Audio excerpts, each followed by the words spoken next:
Luna, let's go. Come on. Look at you. She's shaming you. Come on. Come on, Rocket.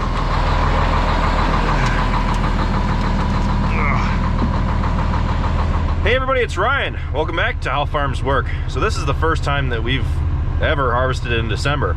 We've got 10 to 12 acres of corn left to go, and it's up at the Burton farm. So we're gonna head up and try running it out today. We tried it last week, but we got some wetter weather and it plugged the combine up, and we had to come down and spend the day cleaning it out. So we did get some snow yesterday, but we've seen some guys that are already going today, so hopefully with the sunshine it should run through pretty smooth. It's really not that much. It's only 10 acres, so hopefully we can get it finished. And then they're calling for about 2 weeks of good weather with some rain in between, but hopefully we can get some tillage done, because this is the latest in the year we've ever harvested. So what do you say we head out? Dad already left with the combine, Travis is leaving with the 82, and we're in Big Red. Let's roll.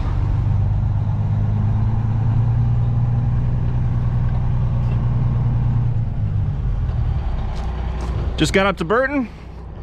Snow's starting to melt. The ground is hard on top but soft underneath. Let's load up, shall we?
Alright, first of what is hopefully 2 full loads.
driving semi, downshifting, uphill.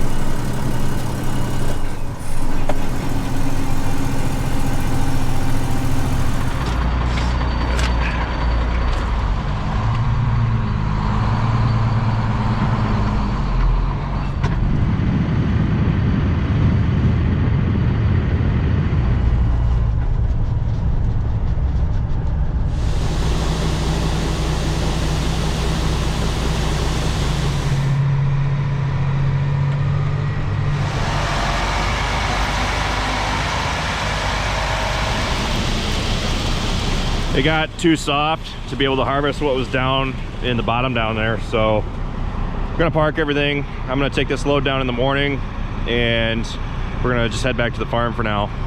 But Dad has been struggling with the moisture in the field all day, so not really much we can do other than wait until tomorrow morning once the ground firms up a little bit more and try to harvest more down there. I think there's like 2 or 3 acres left, so yeah, around 200 bushels the acre. If that's what we're getting, I'd expect about like 185.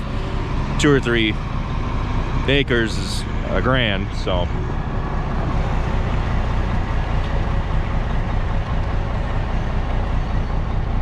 it was getting kind of hairy down the bottom down there.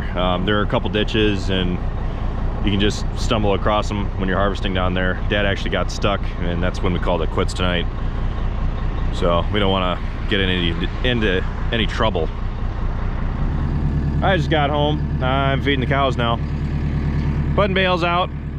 Now I really can't wait for things to actually freeze up, because tracks are nice, don't get me wrong, but right now these 2 front pointers on the tracks act like 2 happy little mud submarines and pretty much dove into the mud up on top, and I'm having trouble getting into the steer lot down here to feed the cows.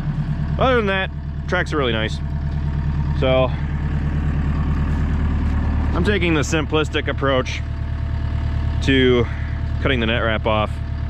I'm not really messing around.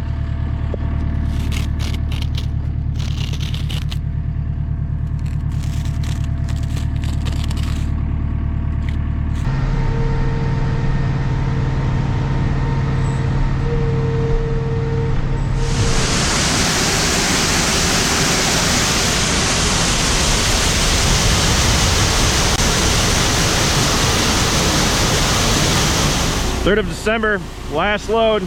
Let's fill it up. So we just finished harvesting here at the Burton farm. Dad is going back to Rockville.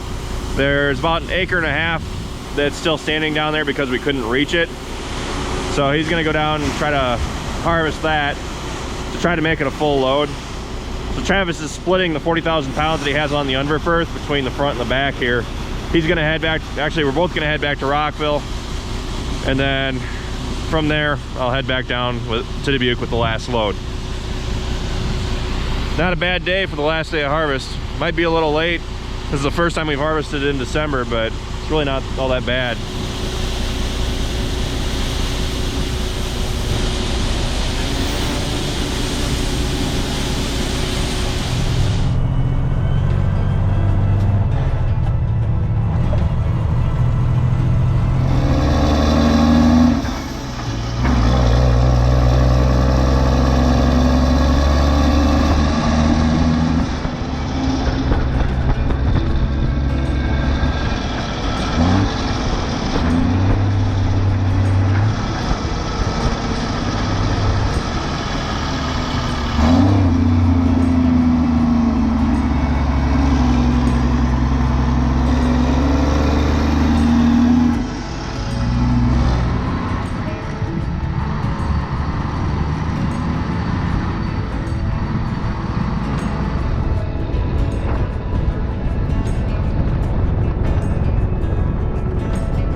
What he's harvesting right now is the last of what we're going to be harvesting. It's just a little sliver here, but this we couldn't get to because it was too wet down in the bottom. We couldn't cross this waterway down here, but now that it's froze up, it's firmed up enough to where you can get across.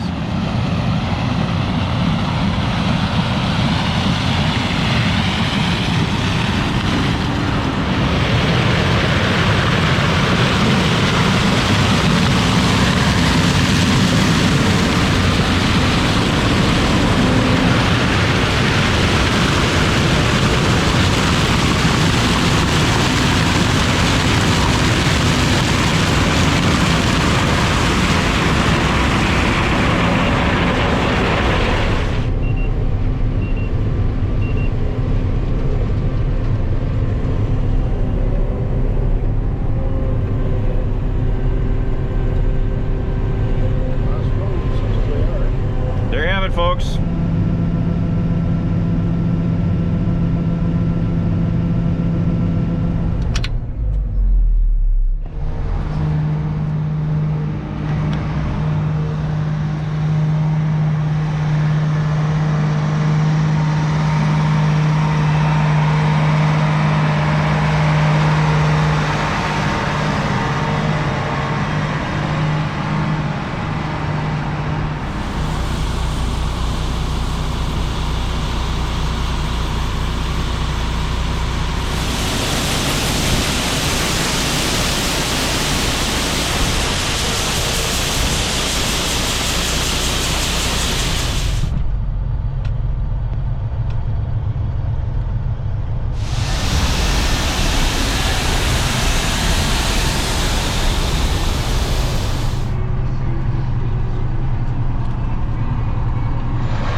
so long, Unverfirth. Really nice having you.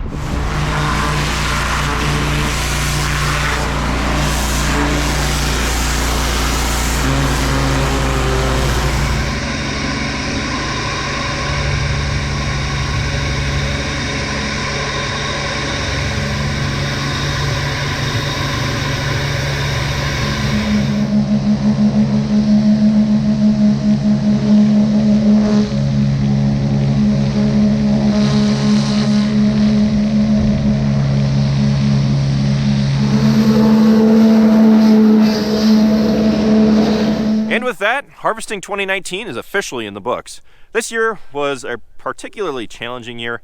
I would definitely admit that I would much rather have more rain than not.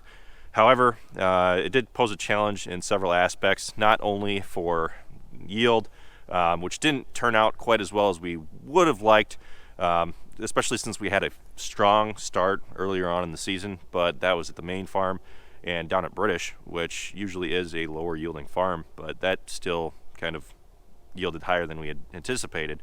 However, with everything else, I wouldn't say that our yields were terrible, but what really hurt us this year was the moisture. So earlier on in the year, we got semi-late out into the field and started planting. We can start planting April 15th, and the corn that we plant then, you usually want it to be a longer day variety. It has more time to grow, which we had several longer day varieties selected. About what we plant for average is 103, 105 day, and that usually gets us where we want to be. However, since we got into the field later on into the year, and it was about mid-May before we got pretty much everything planted, the crop did not have as long of a growing season. So by then, it would have been a good decision for us to choose a shorter day variety, because then it would have dried down much faster and it would have gotten the moisture down in the fall. So the moisture this fall was probably one of our biggest problems. Now, I can't speak for Travis or Dad, however, what I've sent down to Gavilon and I've sold, I averaged 24 cents per bushel just in drying. And that doesn't include freight, which I guess I am the one hauling it. I still charge myself freight to pay off the truck. and whatnot. However, with the freight and the basis, that really kind of nickels and dimes you. Basis this fall was sitting around right around 30, 32. I think I paid 32. It got down into the high 20s at one point. But earlier on, marketing probably was a big thing that saved us, because what we've really gotten into is marketing our corn in the summer months when the price rebounds, because there's a lot of uncertainty with the crop. You know, is it going to yield? How are all the farms doing? Was all the crop planted? With this spring, it was particularly wet. A lot of farmers had issues. There was a rebound in the summer, and we sold a lot of corn over $4. However, by the time you take off basis, actually everything that I had sold, even with basis, was still above $4. But with the freight and with the drying costs, a lot of what I sold was down, you know, around $3.80 even, and that was what I had marketed for $4.20. So that's just kind of how this year turned out. I wanted to give you guys a little bit review of my final thoughts on the year. It wasn't a terrible year by any means. The yields, I think, could have been better, and I actually think I yielded average less than last year, which is not really surprising, I guess, because with all the moisture that we had gotten, it can be a bad thing. Too much moisture can hurt you in the long run as well. Last year we had a dry spell in August, which was pretty normal, and I think that most of the crop, if it struggles a little bit, usually that guarantees that your crop is going to yield fairly well. However, if you get a lot of rain and it gets everything that it needs, you're not necessarily guaranteeing that you're going to yield the greatest. A lot of the ditches and stuff that we got this year washed away a lot of the seeds. We struggled with emergence and planting depth as well. There were just so many challenges this year, and there are things that you want to try to improve in years to come. Weather, obviously, you're not always going to be able to help with that. Drier regions have a little bit more control over that if they put in irrigation systems than we do here, because we usually do get more rain, enough rain, I shouldn't say more rain than we need. So I just want to say thank you for everybody who's watched our videos up to this point. We are going to continue into winter chores. There are a lot of hungry mouths that need to be fed over the winter, and I'm really looking forward to seeing what next growing season has in store for us as well. So with that, thank you all for watching. Be sure to check out all of our other videos. Be sure to like, comment, and subscribe. And be sure to check us out on Facebook, Instagram, Twitter, Snapchat, all how farms work. I just want to give one big thank you to all of the companies who have supported us for the 2019 growing season and made it a success for us. And I just want to say thank you to a lot of those companies who are going to continue to support us into the future. Now, if you guys have seen any of their products in our videos and you're interested in making a purchase, go check them out. I wholeheartedly believe in all the companies that I work with, and that means that I've had to turn away quite a few companies, and some of them I do regret because of how much they offered me, but in the end I don't want to support a product that I do not believe in, and that's meant that I've actually had to send a few products home without even making videos on them, which is unfortunate, but in the end, like I said, I don't want to support any products that I really am not confident in. So feel free to go check them out. I just want to say thank you again to those companies, and I look forward to their support into the future. Thanks again, guys. See you next time.